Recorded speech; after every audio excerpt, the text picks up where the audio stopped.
And these people had their own stream of very deep thinking on these things that should be made available. And if we're going to train AGI or, I mean, this would be a great thing for Singularity Net or other groups that are kind of bringing in new AI into existence, use the most fundamental text of the Renaissance, the real Renaissance, the original Renaissance, to be some of the fundamental training data of the AIs of the future.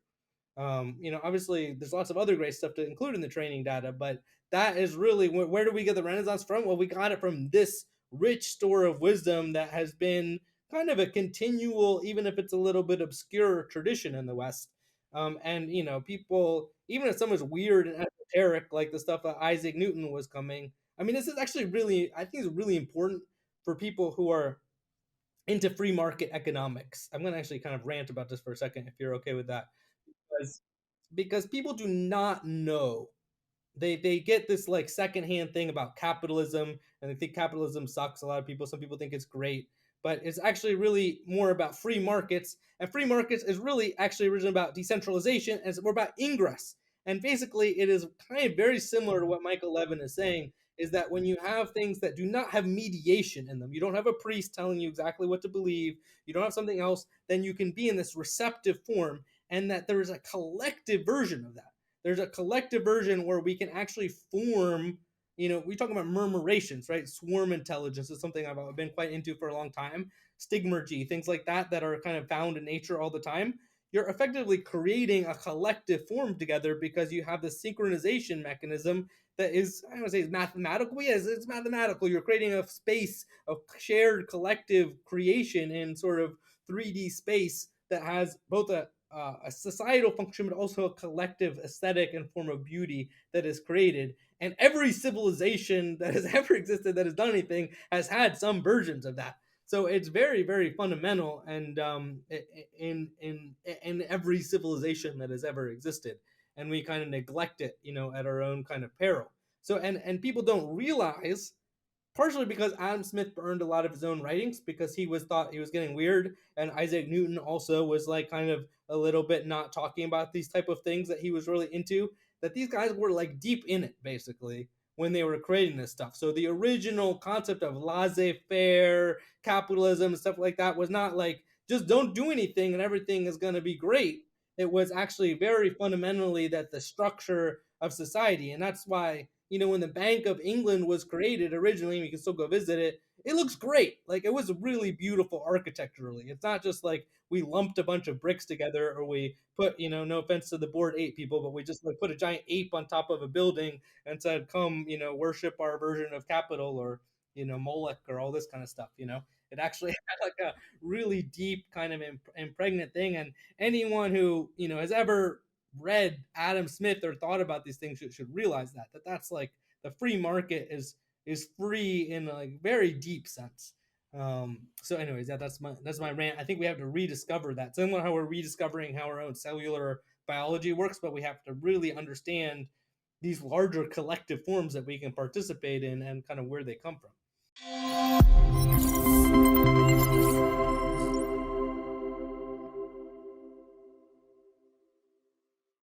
Hi, Joel. How are you doing?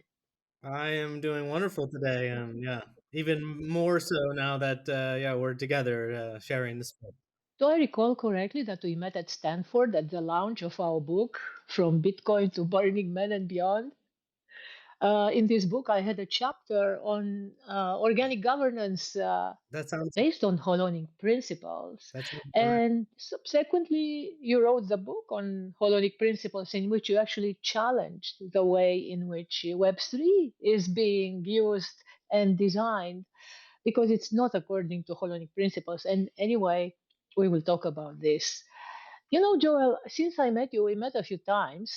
I'm still not sure where to put you. I Yeah. really don't know how to coin you. Um, I remember, I think maybe in Stanford where we met, your work was related to your pioneering work with Ethereum, where you started MetaMask and many other projects as a competitive programmer. And you also wrote the first white papers of cryptoeconomics, reputation, and the network state. Your interests are vastly diverse. Game designer, artist, and entrepreneur who has been at the forefront of several future tech trends, including blockchain, organizational design, AR, VR, AI art, and gaming. You are now an MIT Connection Science Fellow, but you were involved as lecturer and researcher at the Institute for the Future at the Stanford Business School, where we met at the Harvard Berkman Center, Singularity University, RMIT, and so on and so forth. And I recently rediscovered you as a speaker in Michael Levin's Symposium on Platonic Spaces. We will get to talk about that later. But besides the secret of how you manage to do all this and find time for conversations with people who want to make use of AI for global good, which is exactly what we are here, please tell us a bit about yourself. What did you study? Where are you from? Anything you would like to share with our audience? Well, I guess maybe the simplest way of describing it is I'm like a uber nerd. I just really, if you look at my earlier videos on YouTube, I'm like always drinking tea and I'm doing programming competitions. But what got me into doing programming and computers is actually through games and loving how you could build new types of games. And I think that having this concept of play kind of deeply embedded. I think play is actually the source of ritual and religion as well as a kind of original concept. And that just allows you to have a kind of lighter spirit almost, and it allows you to have hyper learning as well. So people that are able to stay more playful are able to stay kind of more relaxed. You get into a flow state easier, and then you can kind of sustain it longer. So I approach many of these projects honestly like a little bit like learning games. And so when I came to Michael Levin's thing, it was like, how can I get through this giant stack of paper? I mean, the man has generated 430 peer reviewed thing in the top journals in the world in a relatively short period of time. How can I get through this, synthesize all the knowledge, understand what's in there, understand the implications for future society, and provide a kind of structure behind it so that other people can also learn what's kind of important for their field, since many of us aren't coming out of biology or what have you like that. So that was kind of what motivated me. But I always do try to frame things in these kind of certain terms, and also yeah. So that's kind of core motivation in a way that extends to all these different. I wanted to ask you, what is your greatest passion? But I know now that it's gaming. So, actually, about 20 years ago, I envisioned a European Commission project when I was an academic still. And the project was called Gaming as Future Work Ground. Because, gaming feels effortless. It brings this blissful enthusiasm. It engages people while they are on a quest to solving some impossible puzzle, and it's a great engine for engagement indeed. And if I recall correctly, you were inspired by my talk on organic governance, as I mentioned, and wrote this book on holonic principles. So tell us, please, what is holonics from your perspective, and why is it important enough that you dedicated a book to its principles?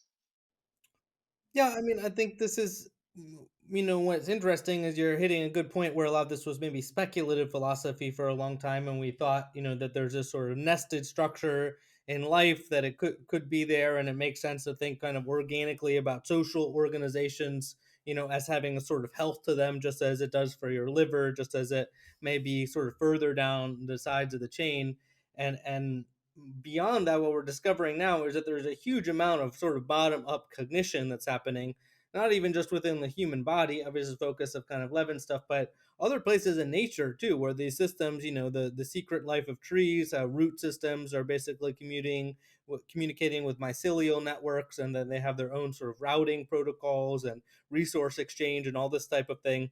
So we've just basically been clueless. We're like the people living above the surface of the earth, just not understanding anything about what happens underneath the surface. And yet these things have cascading effects. And so the part of the invitation, I think, and I think that DAOs lean in this direction, but they haven't gone far enough to kind of your point, is that we need to basically take into account what's actually really going on in nature, because it's happening all around it. Our when we talk about our gut feeling, right? People use this all the time. Don't just use go in your head, think about your gut feeling. It's actually potentially all these other subsystems that may be really, really smart and have a benefit of huge amount of evolutionary history, may be communicating with other things around you. You know, if the trees around you feel good, and I actually was just at this amazing conference at the Commons Hub in Brussels. We were talking about this, but I was talking about, you know, how the trees in Palo Alto is the first urban forest where people deliberately planted it, and some of the great cities and stuff like that really make a huge amount of emphasis in having really good trees around, and that somehow facilitates, and many great thinkers have noted that facilitates great and deep thinking is when you are around trees of a certain type. So, you know, there's all of these things that are going on around us that sometimes we can have a lens that doesn't include them. And I think the holonic focus, which I would say is overall, I mean, I want to be very concrete about it, but it's also about sort of extending that, and then really it's intention too. You know, I think Buddhism has the one version of this that is quite good, but it's not the only version. And it is that if we're building systems, that it should be something that is extensive and positive for kind of all, you know, living creatures, or bring some kind of larger sense of value, and that we're kind of looking for an ethical alignment as part of that too, which, you know, sometimes you find in the crypto space, but unfortunately I would say more often than not, especially these days, it's kind of the opposite. I mean, people are just very, like, you know, short term focused, very focused on, you know, how can I get ahead, and then they like have no concept of, like, you know, screwing someone else over along the way. It's all kind of who can you trick, and, you know, this kind of dynamics that unfortunately are now, when you go into other things, is what people might expect if you say you're from Web3 or something like that. So I think it's unfortunate. I mean, unfortunate that the space has moved so far in that direction, so much that people who were kind of originating point, because I wrote this book quite a number of years ago, it's not a new thing, you know, almost have to like disassociate to a degree and say, like, no, actually, this is not really what we wanted when we built these systems. You know, I, like I said, you know, when I designed the system for MetaMask, which you mentioned in the beginning, first of all, I was like kind of skeptical of the name MetaMask, because I was like, it's a little, you know, spooky. I don't know what I want to be, because so spooky feeling. But the other thing that was very, very clear there was that I wanted these, you know, collaborative IP license and stuff that was good for open source developers in general to kind of co-evolve, you know, so that you have this sort of legal management IP system that is, you know, similar to what's going on in this other system. And, you know, those things have, you know, not moved at the same pace. Let's say one has moved forward very quickly, and the other one seems often kind of like stagnant or stuck for various reasons, which we could go into. But I think that's Well, it is truly remarkable that you observe that most of Web3 DAO designs violate Holonic principles.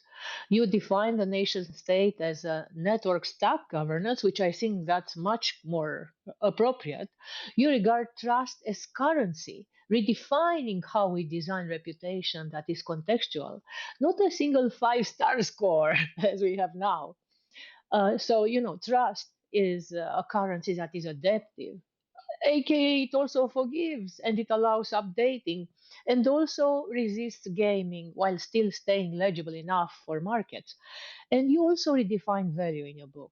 Your writing argues that current finance fixates on price while ignoring values higher orders, meaning ecology, community.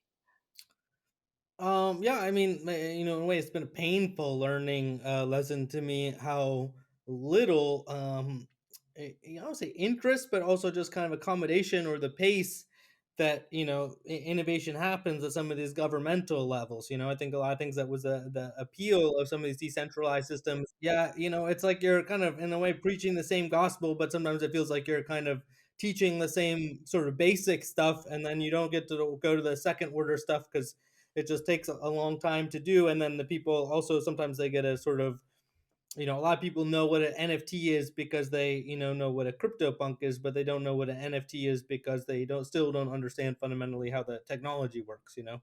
And I think this is sort of the issue we've had from the very beginning, from, you know, those of us who are educators as well, to try and figure out which of these things kind of can bridge over, and the right kind of demographic. And I don't know in a way, because I think it's been very jurisdiction based, obviously, kind of what things have been allowable and what kind of has captured the momentum and things. But one thing that I think has been clear is that you in a way, this I mean, it's kind of startup 101 as well, in a way. And even people like Peter Thiel, who I don't agree with 100% on things, but really go back to this cultural membrane. Kind of like Y Combinator, but you really need to have like Airbnb and even Couchsurfing stuff. They have this like core thing where they really embodied a certain version of culture very early on, of something they wanted to embody in the world, and that gave it a kind of longevity and persistence, because some of these things were not obvious that they would kind of work in the first form of them. In fact, they were kind of very bizarre concepts that you would like rent out your extra room or couch and have a complete stranger be there. So I think that there is something that is very important about intentions, and kind of the attractive mechanism as well behind something that has a kind of powerful intention, and just the sort of staying force of that, um, that needs to be there. And I think one of the yeah, it's I don't know if that's quite answering your question, but I think that that's one of the lessons, is that this is a long struggle in a way. I mean, and particularly when there's sort of one culture current, this culture current that we're describing is not just crypto people, it's mass psychology around, clickbaity, dopamine things, that basically destruction of attention, just dumping all this stuff on you that is looking for a quick reaction. You want to be really angry or you want to be really excited, and they want you to immediately do something, they're looking for an immediate response of some kind. And then somehow now our politicians as well are like all this same type of person, who are supposed to be like leading us into some better future, but most of the time it looks like they're actually just reacting to something else themselves, so it's really not clear if they're going to actually be providing any leadership in the like classic, let's say deep sense of that word. So we I don't know. I mean, that is also a thing of just how pervasive and destructive in a way those things are at this sort of mass psychological layer. But I find, to go back to the example I started with in the gaming world, like I was just writing something about D&D as a kind of cultural zeitgeist. Like that's a great community, and that's a great community of people who have gone like really deep in a kind of alternative framing of the world, and culture generation and role play and things like that. And so there's all these niche subcultures, that are very strong. And I think, collectively, partially because these people are sane, basically, relative to some of the people who are like living off of clickbaity things. I think there's a lot that can be done to just retain, baseline sanity sort of generationally. So I don't know. I still come out kind of optimistic, not necessarily in the short term, but in the sort of medium to long term, that there's a sort of enough sane people that are sort of resisting some of these things. But I don't know. Yeah, I guess it does go into this DCO thing. So I mean, this is a very relevant topic in a way, because I was looking at this legal contracts, and discussing them in the last couple of days, particularly around a new movement called hyperhumanism, which is actually this really awesome group. I did some academic work on it in the last year to capture. We made this database basically of all spiritual technologies. But and it could be meditation, it could be staring into a candle, it could be just being still, all these different things.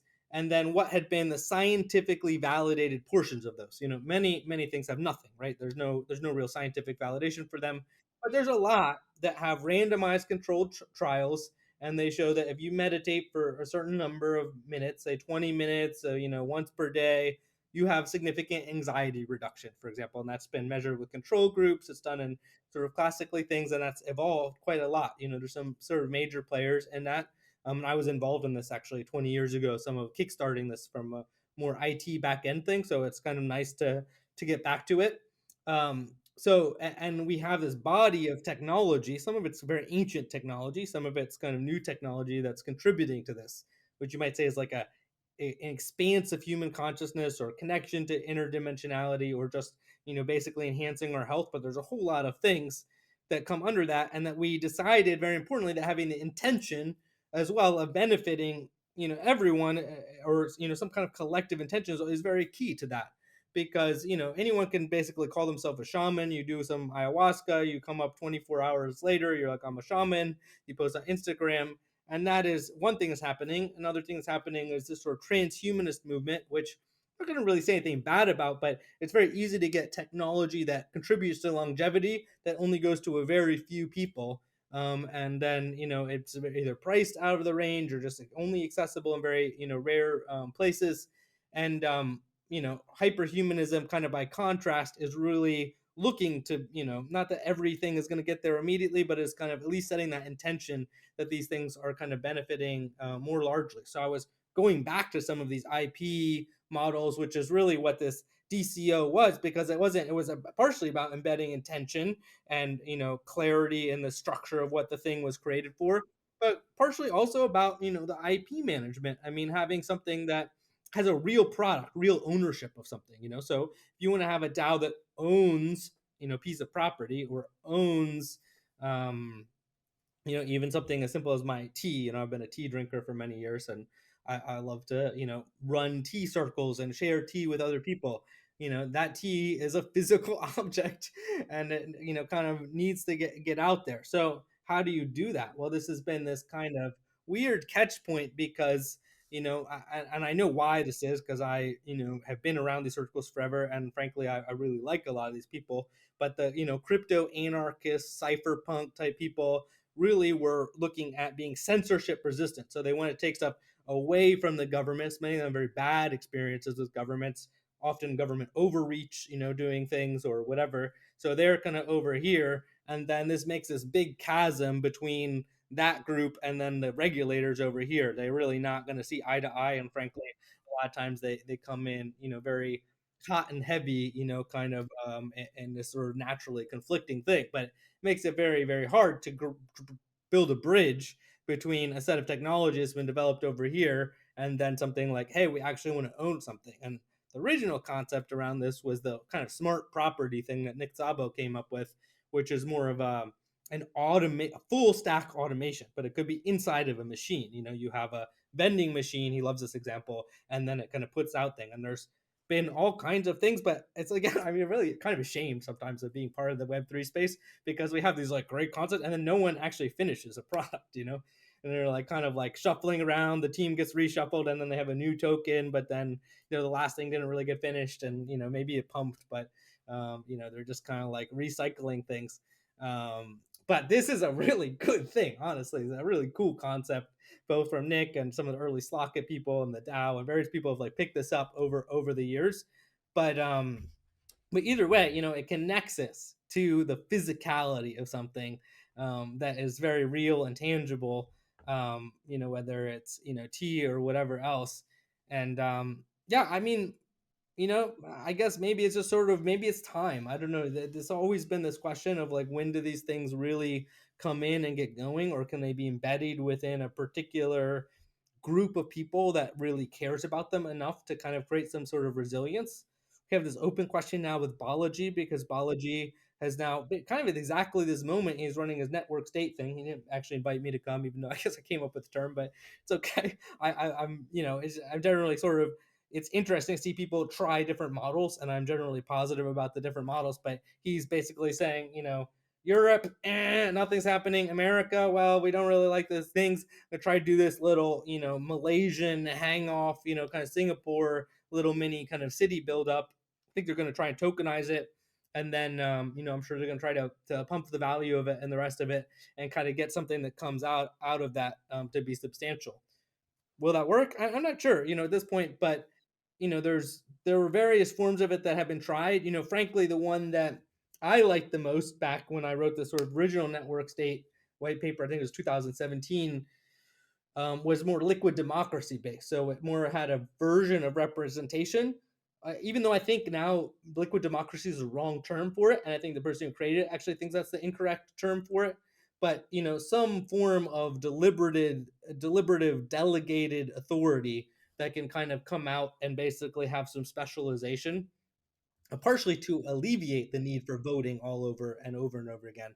And I think it's kind of weird. Like sometimes I feel like Vitalik and I are on these like weird parallel tracks where I'm kind of doing this thing over here and he's doing this thing over here, and I kind of respect the way his brain works and the things that he likes, and sort of we cross paths every so often. But it doesn't always happen, and so he got very involved in this kind of quadratic funding kind of concepts, which is also a good concept. Frankly, I don't think it's bad, but it did not bridge. And I think to a degree, he's in this weird capture thing too, because he was, very clearly, I think, based on his early writings, a kind of dedicated crypto anarchist. He basically was an anarcho syndicalist. He comes from an anarchist syndicalist family, even that is very dedicated to that. They had that really bad experience of 1990s era Russia, where people are just showing up and grabbing all the state assets and things like that. So they kind of have maybe some degree of counter reaction to that in this kind of pure form. At the same time, very hard to get sustained value creation. And you look at Russia today, I mean, what is the consequences of that? There are no software companies of any size that have come out of Russia in the last decades. Brilliant people. I mean, I love. I'm a fan. I know I'm a huge fan. Honestly, I really love the Russian people. I feel bad that it's sort of stuck in his wartime. I also really love Ukrainian people. I've been in many parts of Eastern Europe and had, generally speaking, great experiences with extremely talented people. But then, concretely, without the rule of law, without like sustained ability to kind of capture value, you just have this kind of, stuck kind of feeling sometimes. Like it's hard to go past that. So, I, I think we're in the same kind of situation with Ethereum as a whole, where we basically are stuck not being able to kind of create the kind of long term value that people want. And same thing for kind of real ownership. And it partially comes back to this kind of more fundamental sticking point of kind of these different groups. But I think, at the end of the day, it may just be a question not of like regulatory arbitrage per se, but just a bunch of different jurisdictions all kind of doing their own thing, and some where you find like a nice synergy with what's going on, because people are kind of, as people have commented, forgive me if I'm rambling a little bit, but about the sort of neoliberal collapse. Basically, we had this really strong concept of, neoliberalism. Many people, including myself, read all this stuff by Fukuyama, and all of these people were, saying it's the end of history. We've like solved all the problems and stuff like that. And now, well, decade later, it doesn't look like it solved it all. It looks the opposite. It looks like we actually just created this, weird Frankenstein monster that calls itself democracy and is like anything but. So I think we do, this is where Holonics in a way maybe fits in, because we really do have to go to the ground floor, and the ground floor is our status as humans in a natural environment with our own subcomponent parts that do are making decisions and want to be happy and healthy, even if our mind is here doom scrolling. The rest of our body is like, stop. Take a break.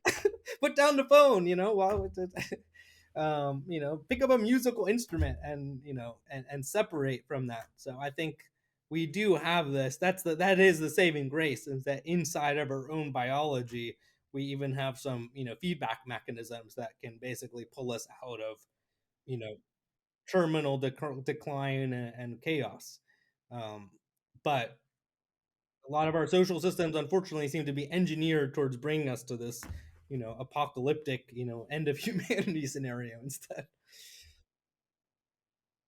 Indeed, there is a chasm between the cypherpunk ethos of freedom, transparency, meritocracy, and cooperation, and the games which politicians play, which bring us to the brink of, which have brought our society to the brink of destruction. And I have my sympathy for them as well. They're doing something in a difficult situation, being pulled around by a lot of different constituencies, and the whole situation is crazy. Yeah. Yeah, also the big tech with their addictive technologies only accelerate this with the intermediate scrolling. I mean, the interminable scrolling, actually, that takes us away from the holistic view that we are part of nature, part of a much larger reality. Another productive innovation that you bring to governance is from DAOs to what you call DCOs, distributed collaborative organizations, that are mission first, contribution routed, and reputation aware. What have you learned about on chain processes that actually grow culture, not just vote on it? You mentioned the tea rituals. Any other things that make the difference? The benefit of being in this sort of MetaMask seed, and I think even without the other complications of sort of MetaMask, it's so great to meet these cutting edge digital artists. That in some ways have never been connected through the fine art community, and I think the fine art community kind of has often neglected digital art, maybe because there's no valuation. A lot of people, they're kind of a little bit hustler mentality themselves within fine art, so there's no way to obviously kind of make money off of it. Then they don't care. but but there's really really amazing people working, and I think particularly this like neo surrealistic kind of thing. I feel like we're seeing this revival of a certain version of surrealism that has really deep kind of embedded geometries, and I think a lot of people kind of know this about Dali. Dali mentions it a bit in his like Magical Art of Craftsmanship, which is a book I always recommend that artists read. Is very and emblematic of Dali's style as well, because he's very playful and kind of trickster a bit in his approach. But he's really into these sort of hidden geometries in nature, and it's almost like he sees his craftsmanship as kind of bringing them out through these sort of extended sort of meditations. And I think it's very emblematic. I mean, maybe this is a lead in a way of this sort of Platonism concept, because there's this whole larger tradition, particularly in the art and Renaissance art community, is super super super strong in Renaissance. Like they're all into this, and it basically is that we need to be in a particular meditative, ritually induced space to basically appreciate these things, because they don't come out super obviously. But when we are able to be in those things, then we start embedding them. They're like a sort of form of resonance that we kind of cascade into. And some of them are greatly enhanced by the acoustics of a particular type of space or a thing like that, like Hagia Sophia, amazing book by Peter Adams, I was recommending. But on the Hagia Sophia, and kind of how the emanations of the space are modeled on the writings of Proclus. Um, but there's many examples of this where we're kind of doing a sort of spatial embedding through a certain space. And that was what brought me to metaverse and other things like that too, is that what extent can we get something similar in a simulated digital environment? I don't think we're going to get there that close to 100%. I think it's going to always feel a bit less, but nonetheless it's very accessible sometimes to be in digital spaces, and the sort of easier to kind of plug into many people at a time. So I think, in a way, I like to rave about other artists, because I've just encountered so many amazing artists through this world. So some of them are kind of surrounding me at the moment in my little studio here. But yeah, particularly, I've always been fascinated by fractals. I really love them since I was young. It's been my GitHub handle forever, has been Fractastical. And I think I was originally known as a coder, a competitive coder, through that same name. I'm always kind of drawn back to that motif. The game that we're making right now, the larger kind of video game, is kind of embedded in some kind of fractal dynamics that you kind of explore as you're playing the game. And I think for me, it kind of comes into this kind of idea of an infinite zoom, in nature as well. So this whole Holonics thing. I mean, there's a fractal on the cover of the Holonics book that you mentioned, the Apollonian gasket, which is a kind of famous type. But it's that you can have all these different sub embeddings, and then one of the benefits, and these things exist, like there's a lot of things in nature that exist in some kind of coherence at multiple abstraction layers, and that the more we can kind of get in and understand the way subsystems work, it actually helps us understand how the larger system works, and and so forth. And for a long time, yeah. Do you envision a way in which we can do this experiment here on Earth? Play with the pioneer token, and maybe it will help us to infuse Yeah, society with better habits and ways of doing things. yeah, yeah. Absolutely, absolutely. And I think getting all the people on the planet who are together and really excited about turning this into an interplanetary civilization is going to be a great group of people, honestly. It's going to be really, really powerful to have kind of more coherence around it. And yeah, it could have its own economic system. I mean, this was already outlined, a pretty coherent one that could be delivered, now and be highly positive, to kind of go out. In fact, I tried to send it to Sam Altman kind of early on. I've had various periodic things, but I think he actually, unfortunately, roll killed his like sort of Apollo program. That was one of the things that was doing some of these more visionary, futurist type things. And I haven't yet really had any personal contact with Elon Musk. So I did. I mean, maybe I should have reached out to Elon first, but I reached out to Sam first. And obviously, some of these people are a little bit in their own little political struggles and their own kind of AI war type things because they all want to be number one. And I think overall, it's probably healthy for these people to be try and do it. But we would. It's a very AI heavy project, honestly, because you really want to leverage these things to be able to do it, and all the new tooling and that kind of stuff. Because just the calculations, the physics of it is a lot to take on. I mean, you need to do this, but again, the possibility is really, really impactful as well, and the economics of it is also really, really positive if we can figure it out. So, um, yeah, now that you mention it, I mean, yeah, sooner is definitely better. But yeah, it should come in with some good partners from the beginning. So I mean, if you have people to suggest, I mean, absolutely, it's something to kind of keep going. Well, because you mentioned Mike Levin, recently I discovered you as a speaker at Mike Levin symposium that I mentioned before. So let's move now into that space. No, no, no pun intended with the Platonic spaces. Could you please share with our audience briefly how did you meet Michael? How did you actually come across these Platonic spaces, and how does your work relate to the concept? Yeah, so I have a dear friend who points me in the direction of work that she sees as very, very impactful for the future of humanity every so often.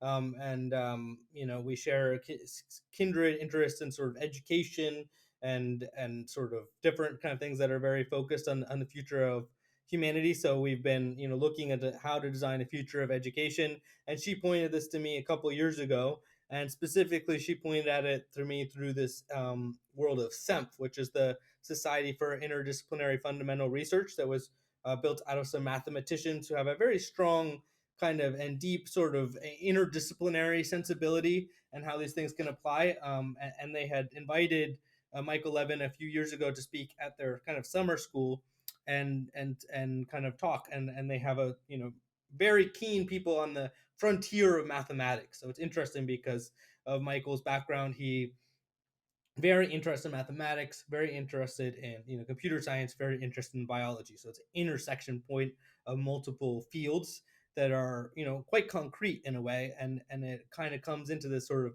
computational substrate.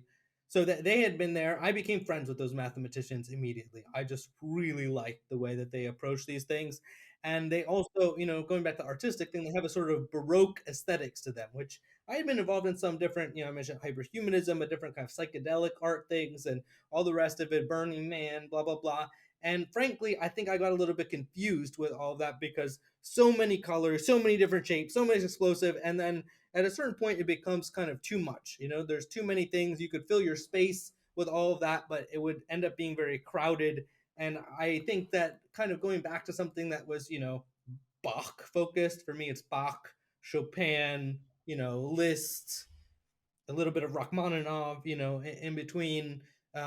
That was really healthy because, and I'm not saying I don't like all that other stuff, but I think it's really nice to kind of come back to what is in some ways fundamentals.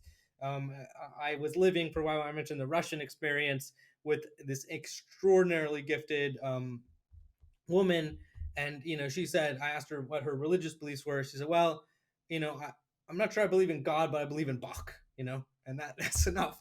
I think that I feel similarly, like, yeah, it's very fundamental. So that was a strong synergy, I would say.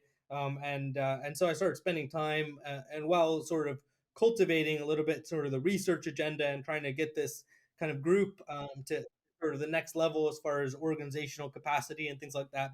Been a bit on my experience, and I also at some point had a little bit of free time, so to speak, last year. So I basically just had my executive assistant say, just download every one of Michael Levin's papers and print them out. So I got this stack that was like basically this deep because, whatever, 430 papers. But I also reached out to Michael Levin and said, I had two people that I wanted to go really deep in as my first thing because I got this thing originally from Robert Anton Wilson, actually, to be fully transparent, and particularly his cosmic trigger, that he wanted to be encyclopedic. He was kind of one of the things that I said. And I was like, so at some point I wanted to just read all of Robert Anton Wilson's books. So he has 33 books he read, and I tried to just basically read all of them and kind of get in this more sense of really reading the whole work of a person to really kind of grok them. Um, Giving myself as a challenge. In a way, it's also kind of a game, but a sort of cosmic game. And so I had this in my mind already, and so I wanted to do this for two people. One was Wei Dai, who was, I had already kind of a little bit done this for Nick Szabo because I was writing a book about the history of, cypherpunk movement and crypto, crypto anarchy and things like that. But Wei Dai was someone who I thought was really, really interesting philosopher and thinker as well, and did some important things not only in cryptography but also kind of peer-to-peer science and kind of approaches to the kind of these validations. But Michael Levin was that one of those people, so I really want to do it. And then Michael, both of them responded to me at that time, and gave me some pointers on how to approach their work. So Michael gave me some very specific things like try reading these first in this order and whatever else. So we had some limited, correspondence then. Yeah, and then and just kind of brief email exchanges. But I wanted to really understand his work better before, trying to engage with him. And this is kind of the way I like. I mean, I'm a bit unusual this way, but to me, I would prefer to interact with less people, frankly, but really be at a high starting point so that when I interact with them, I'm asking them very, good directions. So someone like Vitalik, like I probably read everything that the guy wrote. I mean, I'm pretty knowledgeable about his work and kind of his intellectual history, and I've quizzed him on kind of formation, and I know his family and stuff like that. So I kind of, some of these people, I feel like I'm relatively inside the mind of how they do it, and I have a bit of a historian temperament, so I feel like I'm a little bit justified in sort of saying what is the developmental psychology that allows people to develop a certain pattern of thinking and which people they gravitate towards and which they don't. So I like that approach. So anyways, I was kind of doing this a little bit with Michael, and then he mentioned in this last sort of SEMF gathering that he was interested, and I was asked him a question after his talk, and he was interested in very particular things, including this agentic mathematics and his latent Platonic spaces. And we had a little bit of brief email exchange after that, and a call, and he invited us to give present to several of us, some other mathematician as well, in his seminar series on the latent Platonic spaces, which was coming. And I wasn't sure at that time exactly what I was going to present on, but he had used this word and concept of radical Platonism, that we were seeing this ingress of Platonic forms, and that there was some certain degree of bidirectional element to it, that these things could interact directly. I mean, presumably exist at human levels, but in this thing, we're talking about single-celled organisms or very simple organisms where we have some, observability of this. And this is pretty radical claim. I mean, and it's pretty wild, and some people would absolutely disclaim it and say it's totally, bonkers or whatever, the rest of it. So I thought, what is the way to really evaluate this kind of critically, and what is the right way to do it, and particularly this larger body of work, which is quite large, which is how I sort of started thinking about probabilistic knowledge graphs and going into the data structures, because I had already been doing this sort of database design and backend data architecture for this hyperhumanism stuff and other forms of academic work. And I thought based on what I'd done that the basic versions were not good enough. Basically, I mean, I'm pretty familiar with database design, and none of it was good enough for really capturing sort of the weight of evidence as it came over time. So that's so to answer your question, basically, we had some limited correspondence. He invited me to speak in this thing, and I guess he just sort of hoped and trusted I would do a good job. And then I think we had pretty strong synergistic approaches coming out of this seminar. Yeah. You mentioned how you met these mathematicians who you befriended, and I think this happens also to me and you, right? And there's this saying which says that we don't make friends, we recognize them. And I think this also applied to you and Michael Levin because he recognized your talent, even through an email. And Michael was a keynote speaker at our AGI conference, so I truly know how busy he is, how many emails he is always complaining to receive and never have time to read. And so, I think it's an honor that he discovered you. That's how I would take it if I were you. And indeed, as you mentioned, these patterns work both ways, right? I mean, we invite them and they change us. But on the other side, we are looking for them as much as they are looking for us. Like Mike Levin is saying, yeah, you're looking for the Mhm. solution, but the solution is also looking for you. And that's how he interprets it as free lunches. Like you just need to nudge a bit this interface and then they ingress and these patterns immediately come to your awareness or they manifest in our universe, in our lives, in our 3D Yeah, I spaces. mean, I was just reflecting on this earlier today, even because to a certain degree, just to kind of piggyback of what you said, this probabilistic knowledge graph structure, is not just a funky thing that we came up with in computer science. It's potentially reflective of, these hypergraphs that are more or less rendering reality all around us and that are somehow embedded in the computational substrate, both of our own cells and, other aspects that we, take as a universe. So to a certain degree, it's almost like you can kind of peel back the lens of, well, what is the actual way that cognition works in the first place? And oh my goodness, it actually shows that you generate a hypothesis, you fill in evidence around that hypothesis, and then you generate a thesis, and it's kind of a dynamic process. And we're learning how to model that in our own version, a computationally constrained version that we can fit on a sort of normal virtual machine.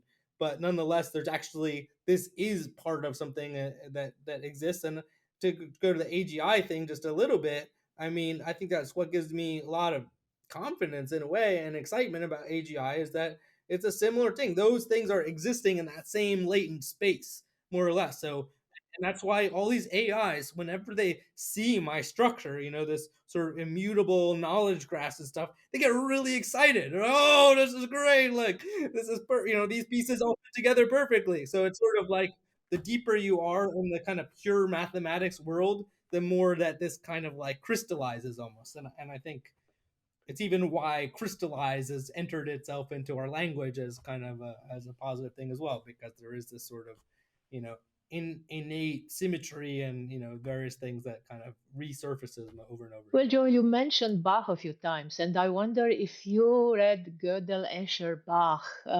It's an amazing book, which also underlined the patterns, because the patterns from the Platonic spaces, I mean, they Yeah, can be found in music. Of course, we find them. That's what music, and especially classical music, is based on. Also in mathematics, and that's why music and mathematics have so much in common. Did you get the chance to ever read the book? yeah. Well, I think like many people, maybe I made like 70% through, or I forget. I know I trailed off somewhere in the middle, but I got deep into that book. Let's just say that, yeah. Um, And interestingly enough, Hofstadter also is a person who sort of popularized this gnomic concept, or kind of introduced it, that was created by this guy, Peter Super. And Peter Super and I have worked together on various concepts related to games, again, and counterfactual universes and training AI. And he was quite influential in this Mars plan. He was very, very kind of important in kind of getting some of the structural components, because it was all structured from the very beginning. And how do you determine whether or not one version of the universe is better than another version of the universe? Because we're kind of making that claim all the time implicitly. We're like, oh, this is good. Like if I vote for this person, it's better than if I vote for this other person. This thing happens, then it's better than the other one. But we don't necessarily, if we train our AIs to think as badly as we do, that is bad for humanity. But we can kind of get them to think a little more structurally about, what is actually leading, to a better future for us and inclusive of other life forms, I think we're in a much better place. Well, in your talk at the Platonic Spaces Symposium, you hint that stable forms can be invited through the right relational conditions. Practically, how do builders recognize when a design is converging on a true form versus a clever simulacrum? What signals of coherence should founders watch for? Yeah, two things about that. So, kind of a secret in a way, but I was trying to contemplate as I was going back to put my final touches on the presentation I was doing for Michael Levin, what piece of music I should listen to as I was finishing it, and I was going through some things that are things I normally listen to, and in the end, none of them quite did it. I even tried listening to other things, and I went back to Beethoven, Opus 132, which is one of his late string quartets, and that was kind of what tied it together for me. But I think if one were to pick an operative metaphysics that I abide by and highly advocate, it's Beethoven. Like I don't actually feel the need to that it can necessarily be expanded on that much because so much is in Beethoven that is still kind of untapped and neglected. And you get in the 133 or some of these late works. There's so much potency there that I feel like still hasn't been explored yet in humanity. And when I was thinking civilizationally or what I would want to create, like I would want to create something where the next Beethoven could be born. A lot of other people like Balaji, I feel like has a very different objective. He thinks of him the new Zionists. They're the Jews of the 21st century. They love Bitcoin so much, no one will accept them. They need to go out and do something else. That's very different from my approach. I want to basically create the systems where the next Beethoven can be born and improve upon the last Beethoven, which is really hard, honestly. But like, so I mean, fundamentally, that's where I would qualify it because I think that that's just a stronger place to stand, and more, yeah, because there's no questioning it in my mind.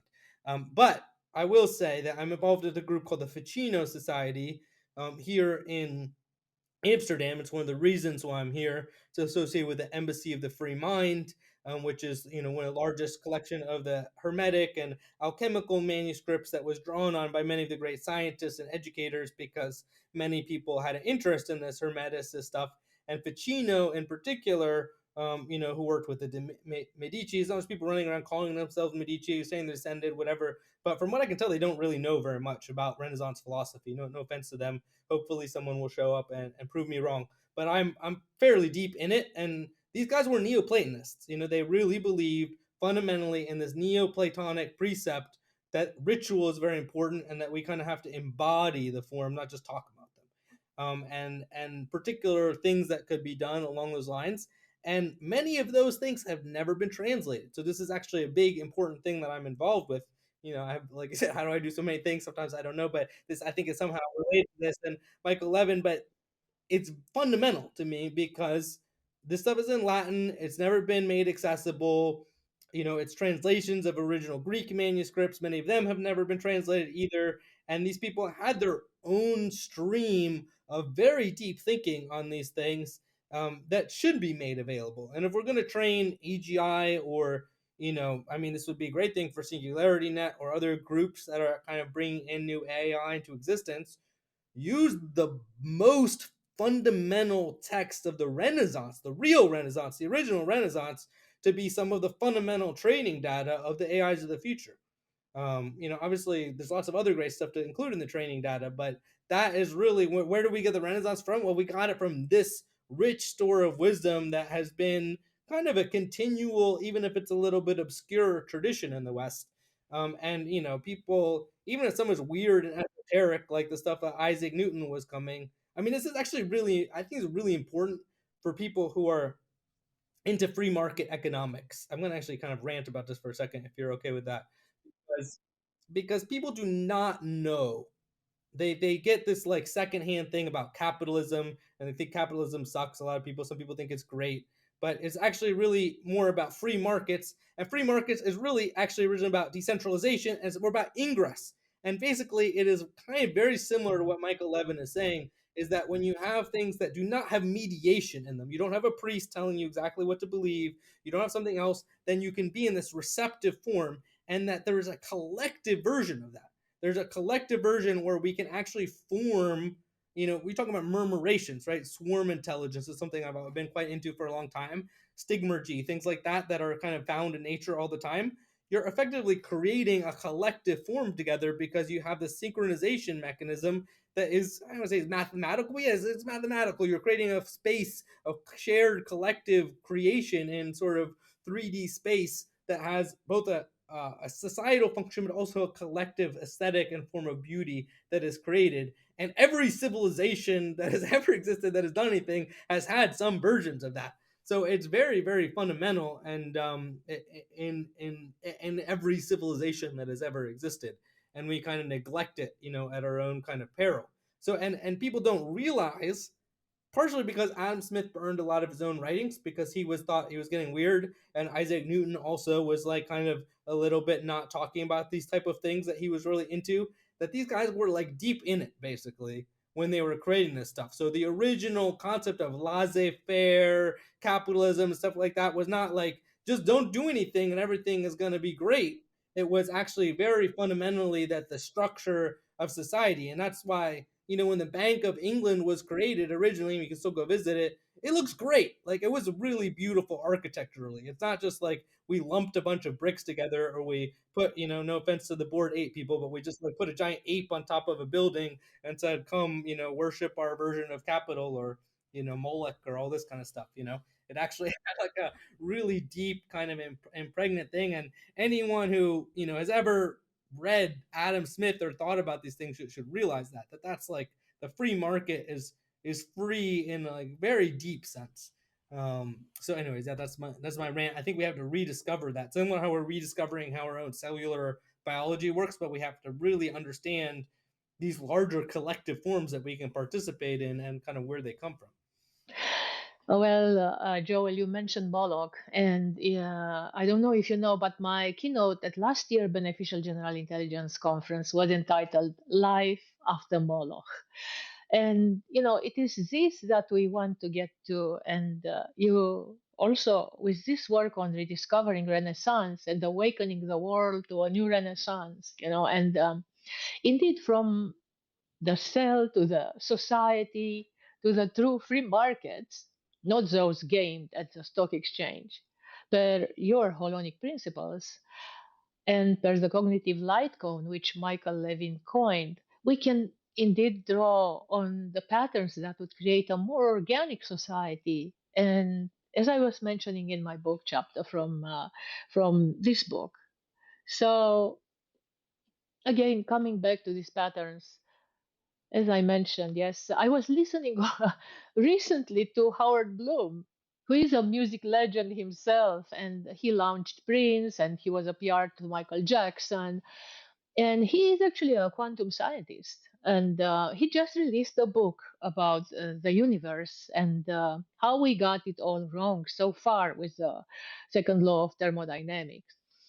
So, and he was also saying that he hopes in an interview, which I just listened recently, that he hopes that this book will help a teenager 300 years from now. It will open his mind, his horizon to discover new things and new truths. And as you mentioned about that, even you don't know how you are doing all this.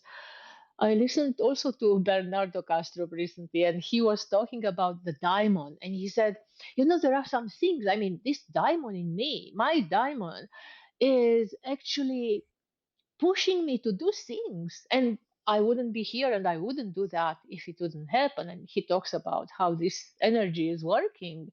And I think it's still part of the Platonic spaces energy that is actually manifesting through we are manifesting actually uh, through what we do. And I think that also works for you. And that's why you are doing so many things, like regenerating the Renaissance, which is so much needed these days. It is your diamond pushing you to do these critical things because you have all these talents and abilities from coding to the art. And you can understand and appreciate the value of classical music, and of course, a person talented like you has to actually contribute more.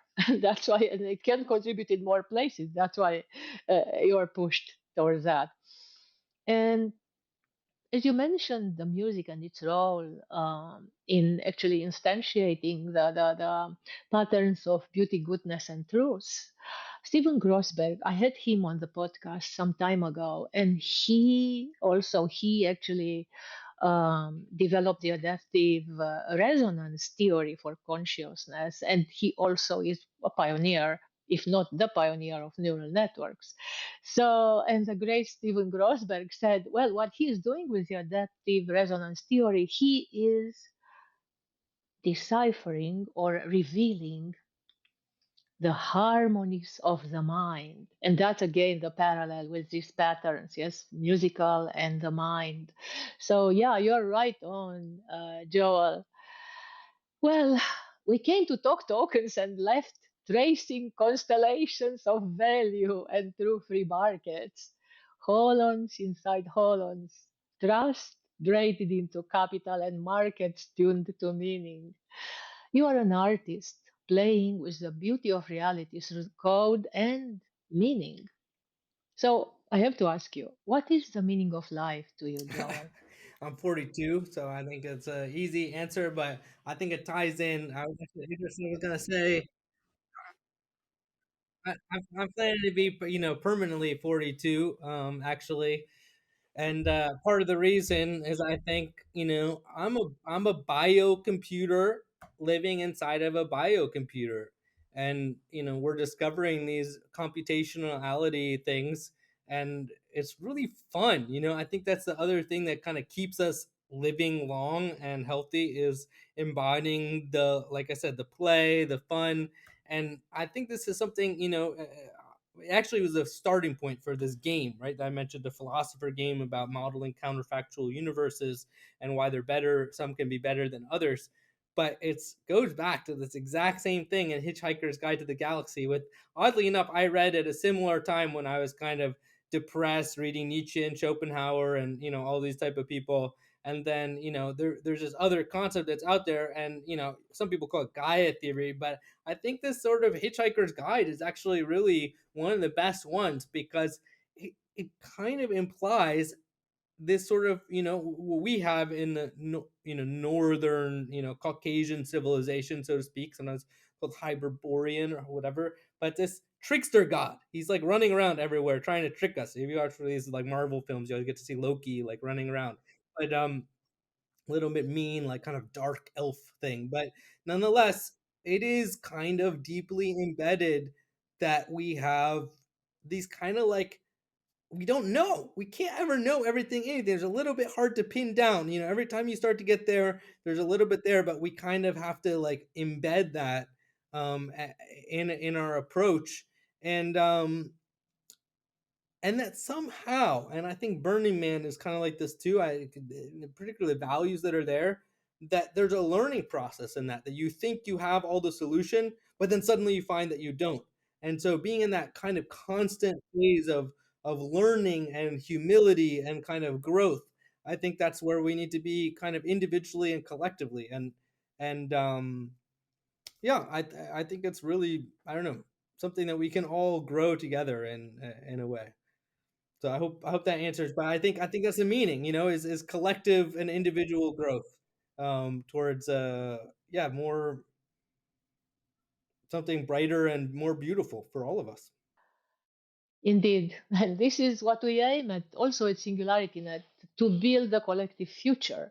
But, a larger one, which includes all sorts of minds everywhere, as Michael Levin also is seeking, united in a decentralized way. AGIs and human minds merging into a symphony of superintelligence and superabundance. And I wanted to mention also that Dr. Ben Goertel is also a great fan of Nietzsche. He even named his first son Zarathustra. And in his emails, you will often find a quote by Nietzsche. I'll tell you a funny story that I bet Ben doesn't even know about. So there's this interesting thing where I think Heidegger discovered it in the notes of Nietzsche, because Nietzsche is actually kind of, interestingly enough, like Adam Smith in that he tried to get rid of some of his notes, but he was really into numerology and certain versions of Platonism. So the thus spoke Zarathustra has a certain patterning that's 22 plus 7 that is kind of embedded in these sort of forms.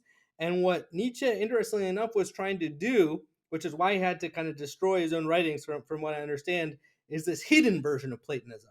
He was kind of against Platonism in this sort of broad formalization because Platonism can lead to dualism, can lead to all of these really negative outcomes. So that's absolutely true.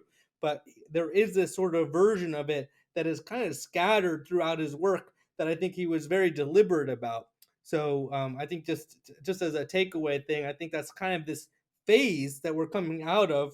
He referred to 7 phases and ages of Platonism, of which his was kind of that he kind of presided over was this hidden version, and we're kind of starting to see it pop out all over again, kind of, and to use Levin's language, that is no longer being hidden, and now we can kind of go into this new phase. So and I think AGI is a big part of that. Frankly, I think AGI is going to make it very, very explicit how non-hidden some of these things are.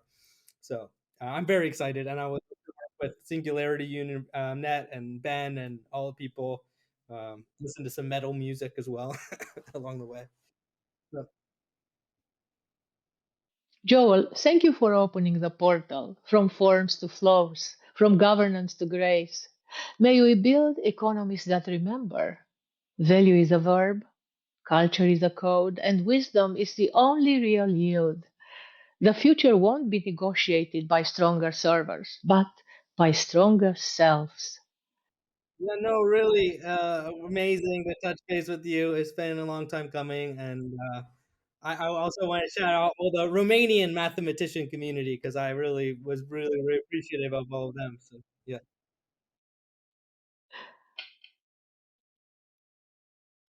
Well, dear audience, until next time, tune in and bring a notebook because what you heard in this podcast is truly notable.